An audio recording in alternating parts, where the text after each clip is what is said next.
You ever notice that sometimes it's not the slow changes that wake us up? It's those moments when everything feels like it's crumbling all at once.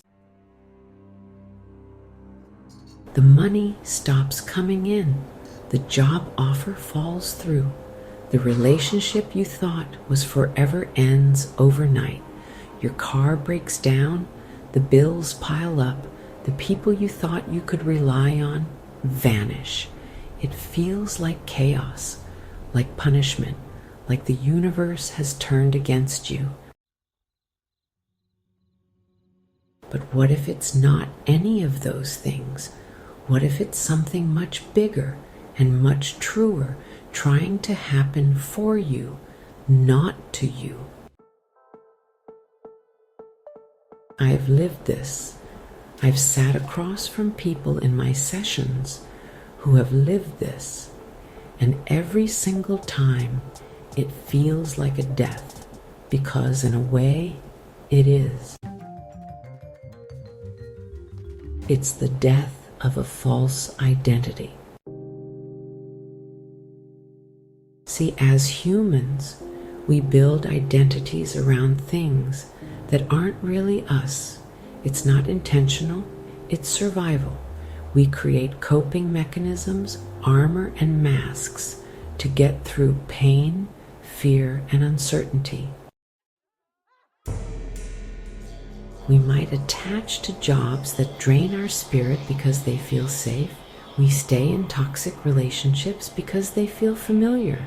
We cling to habits, addictions, or distractions, overworking, shopping, scrolling for hours, because they give us the illusion of control, a quick high, or a sense of belonging. Over time, these things can become who we think we are. We mistake these identities for truth because we've worn them so long they feel, well, natural. But here's the thing. These false identities are built from the past, from wounds, fears, unhealed experiences, and cultural conditioning. They are versions of us we created to adapt, not to thrive. Your authentic self is the part of you that existed before the conditioning, before the heartbreak, before the stories you told yourself about what was possible. It's the purest version of you, aligned with truth, integrity, and soul. And here's the kicker. Your authentic self cannot fully emerge while you're living inside a false identity. It can whisper, it can nudge you, it can send you signs, but it cannot take the lead if the mask is still in place. This is why the breakdown happens. When we are ready, even if we don't feel ready, life will start dismantling the false foundation. The job loss, the breakup, the financial collapse, it's not random. It's the demolition phase before the rebuild. Psychology tells us that when our self-concept, the story we've built about who we are, is threatened, our nervous system really panics. We tend to hold on tighter to what's familiar, even if it's, unhealthy. Spiritually speaking, this is what mystics actually call the dark night of the soul. It's the stripping away of what isn't aligned with our highest truth. It's like building a beautiful house on sand. You can decorate it with the most expensive furniture hang the most gorgeous curtains, light all the candles, but when the tide comes in, the whole thing collapses. And honestly, the collapse isn't cruelty. It's truth reclaiming the ground. Here's something to remember. Our true, authentic self and everything that is meant for that true self can never be taken from us. The only things that can fall away are the false parts, the identities, the attachments, the illusions we've built from fear or survival. If it's leaving, it's because it wasn't part of your truth. The people, jobs, habits, or titles that crumble were built on a shaky foundation, not on the soul. For a man, this might look like building his entire worth around his career title. When the company downsizes and the title is gone, he feels like he's gone. But in truth, what's gone is the false identity, the belief that his value was in a position instead of in who he is. For a woman, it could be staying in a relationship that you know demands she shrink herself just to keep the peace. When it ends, it can feel like a failure, but what's actually leaving is the false self she had to become just to keep it together. We're not just seeing this individually. Look at the world right now. Outdated systems, corrupt institutions, industries built on exploitation, leaders clinging to power. All of it is being exposed. You know, the old ways of being, both personally and collectively, cannot survive in a higher state of consciousness. The way the world has been was what it was for that time, but as consciousness evolves, everything changes. The fake, the corrupt, the unsustainable, they must fall away to make space for the new. Think about that relationship you finally left. Yes, it shattered you. Yes, you grieved.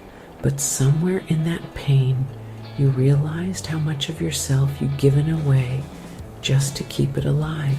How much of your own voice, your own dreams, your own joy you buried under keeping the peace or trying to make it work.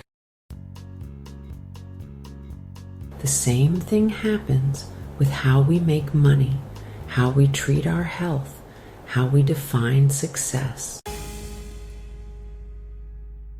When the false structures break down, we think we're losing ourselves.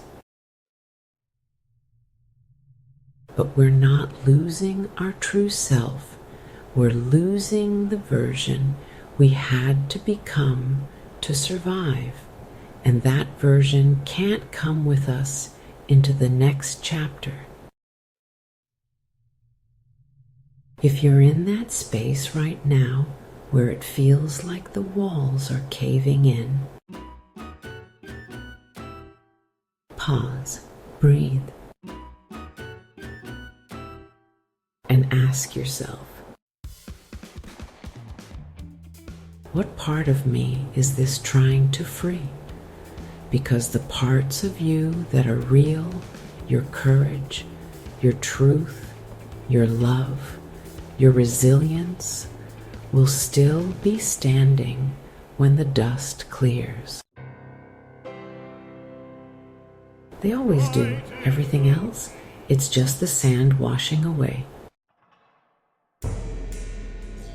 Letting go of a false identity can feel like ripping your own skin off. But once it's gone, the air that hits your skin is pure, alive, and yours. This is how we become our authentic selves. This is how we lead ourselves into a life built on truth. The authentic self does not cling to illusions, does not bend itself to fit into false stories, and does not mistake survival for living. So if you're here right now, in the middle of the breaking, hear me. This is not the end. It's the reset before the rise. Let it fall. Let yourself see what was never truly yours to carry.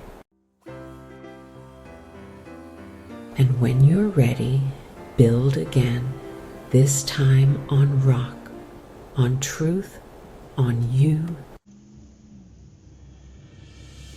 What to do when it's all falling away? First, pause before you panic. When something leaves your life, just stop and breathe before reacting. Remind yourself, if it can leave me, it's not part of my truth. So ask better questions. Instead of, why is this happening to me? Try asking, what is this trying to free me from? Or, what is being made possible now that wasn't before? Sometimes just shifting the questions we ask can open up whole new perspectives. Reconnect with what's real. Journal, meditate, or just spend some quiet time asking yourself what actually feels authentic to you. What brings you peace, not just pleasure? These moments of honesty can really help guide your next steps. Release the grip. The tighter you hold on to what's crumbling, the more it hurts, honestly. Try practicing loosening your attachment by imagining yourself handing it over to something bigger, source, spirit, God, whatever you believe in. Letting go, even just a little, can make all the difference. Nurture your nervous system. Grounding practices like deep breathing, walking barefoot on the earth, or just placing your hand on your heart can really help remind your body that you are safe even when your circumstances are changing. Trust the rebuild. Remember, the authentic self cannot be taken. Anything falling away now is actually making space for what's truly yours. And here's something else to sit with. If we're still looking for outside validation or waiting for someone else to approve of who we are, then we're still keeping part of ourselves locked away. The authentic self doesn't wait for permission to exist. It doesn't need the world to say, yes, you're enough. Your truth exists with or without anyone else's approval. And the moment you stop waiting for that permission is the moment you begin to truly live as yourself. This is how we allow our authentic self to emerge, by letting the false go, by not rushing to rebuild with the same shaky pieces, and by giving space for what's real to take root. remember, the truth will never abandon you. Anything that falls away was never truly you to begin with. When you let go of who you think you should be, you make space for who you truly are. For more insight, follow Soul Medicine with